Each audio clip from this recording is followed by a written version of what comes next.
On peut voir des personnes qui sont plutôt fines en apparence, qui ont l'air de se dire waouh, cette personne elle mange beaucoup, etc. Elle est fine, on la voit en chemise, etc. Mais faut pas oublier qu'ici, ils ont beaucoup plus de physique qu'on appelle skinny fat que chez nous. Le skinny fat de base est asiatique, ça vient plutôt de là le morphotype en idée. Après, il y en a partout, il y a des Français qui peuvent être sujets, bien évidemment. Mais c'est vrai qu'ils ont un niveau de masse musculaire qui peut être un petit peu plus faible.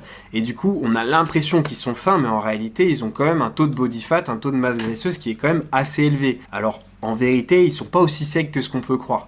Et il y a une image qui m'avait marqué, c'était la différence entre un working man et un gars qui était en sumo, donc c'est pas ici, hein, c'est au Japon.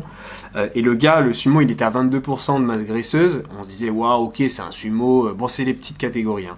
Mais quand même, on se dit, voilà, c'est un début de sumo.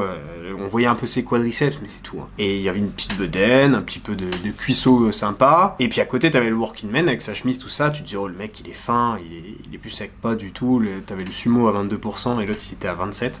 Donc ça faisait une différence quand même assez notable. Et il y a ça à savoir aussi. Ils sont bien habillés, ils ont l'air plutôt pas mal, mais faut pas oublier qu'ils ont un niveau de masse musculaire qui est plus faible. Mais on en parlera dans une autre vidéo que j'ai prévue. Ils travaillent pas mal quand même aussi, de plus en plus maintenant, sur leur physique. Donc il faut un petit peu attention à ça, notamment avec une émission qui, je pense, les a pas mal motivés, qui s'appelait 100% physique.